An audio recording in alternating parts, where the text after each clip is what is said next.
2026 has barely gotten started, and it's already shaping up to be one of the best years in recent memory for crafting game fans. We're talking survival worlds, cozy islands, underground sci-fi adventures, and medieval settlements, genuinely something for everyone. So today, we're counting down the 10 best crafting games of 2026 so far. Let's get into it. Starting us off, picture this. You're in a post-plague medieval world. No hope, no rules, just survival. You're gathering survivors, building up a settlement from scratch, crafting medicine, weapons, and buildings, all while brutal winters and random raids try to tear everything down. It sounds intense because it is. That game? Nested Lands. Released in early access on February 25th, it's a ruthless, gritty settlement RPG with full co-op support, and it does not hold your hand. Next up, imagine running your own store. Except it's enormous. You've got forklifts, pallet jacks, a bakery, clothing racks, and a whole second floor to fill. You start with just $400 and a dream, and you claw your way up to a proper retail empire. That addictive management loop, that's Megastore Simulator. Out since February 2nd and sitting at 92% positive reviews, it's weirdly satisfying in all the right ways. Don't knock it till you've tried it. Now here's one that came out of nowhere and completely took over everyone's feeds. Imagine a massive medieval MMORPG over 2,000 square kilometers of open world. Changing seasons, professions like farming and fishing, a luck-free crafting system, castle sieges. The kind of MMO people have been asking for years. That's the Quinfall. It hit its full 1.0 launch in February 2026, and despite a rocky road through early access, the world it's built is genuinely hard to ignore. Alright, shifting gears completely. You're the manager of your father's dock. A hurricane has devastated everything. You've got cranes, tractors, forklifts, and a mountain of cargo to sort through, and the weight of saving the family business on your shoulders. It's methodical, it's realistic, and it's oddly therapeutic. The game we're talking about? Docked. From the makers of SnowRunner, it launched March 5th on PC, PS5, and Xbox Series. And if you love sim games, this one's for you. Okay, now we're getting into the really good stuff. A devastating plague has swept through the world. You're an outcast in a dark, crumbling medieval age. You need to craft gear, build settlements, manage every single villager, and survive winters that will absolutely destroy your colony if you're not careful. Sound familiar? Fans of RimWorld and Valheim, this one's calling your name. That game is going medieval, and after 4.5 years in early access, it finally launched its 1.0 version on March 12th, 2026. Worth every penny.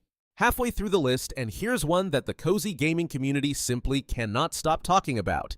Think Palia meets My Time at Porsche with a gorgeous Studio Ghibli-esque art style, 5 careers to pursue simultaneously, farming, crafting, ranching, fishing, exploration, and a building system so deep that people are sinking 100 hours in before they even blink.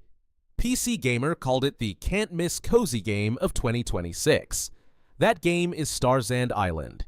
Out February 11th, 93% positive on Steam.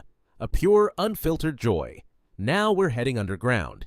You play as Maeve, an ex-mining engineer who's just broken free from a galactic megacorp, and you're setting up your own claim on an alien planet. You mine with lasers and explosives, you refine materials, you build a modular surface outpost, and you uncover a conspiracy that pulls you deeper and deeper. It's a story-first, combat-free survival crafter built entirely by one developer. And it's brilliant. That solo indie gem is AETHUS, released March 6th, currently sitting at 95% overwhelmingly positive reviews. Genuinely one of the year's most impressive releases. Picture a dead, dusty planet. Barren, silent, nothing alive. Now imagine it's your job to change that not with a weapon, but with science, terraforming, drones, and sheer patience. You play as a small robot named Blossom, gathering resources, printing machines, growing forests, seeding biomes, and slowly watching a lifeless world turn green. It's serene and ambitious at the same time. That terraforming masterpiece is Blossom, the Seed of Life. Released March 9th by a solo developer, it's already earned 90% positive reviews and has a roadmap that makes it even more exciting. We're almost at the top, and this one deserves serious attention. From the makers of Green Hell comes a sci-fi open-world base builder where you're stranded on an alien planet and you have to extract resources, build an industrial complex, automate production chains, and survive attacks from waves of hostile alien creatures. It's got the factory depth of Satisfactory blended with the tension of survival combat. It's ambitious, it's huge, and it launched January 6th to a very enthusiastic audience. That game is StarRupture. Still in early access, but already pulling very positive reviews, and it's only getting better with each update. And the #1 crafting game of 2026 so far? Well, let's set the scene. You start on a basic raft. Then you build a flying airship. Then you sail that airship through the skies, land on floating islands, loot dungeons, fight skeleton armies, cook food, craft runes, and build out the most spectacular sky fortress you can imagine solo or with friends. It's Minecraft meets Valheim, but entirely in the sky. It launched on March 17th in early access to an incredibly warm reception. That game is Everwind. From Enjoy Studio and Bohemia Interactive, it currently sits at 82% very positive and is one of the most genuinely exciting new releases of the year.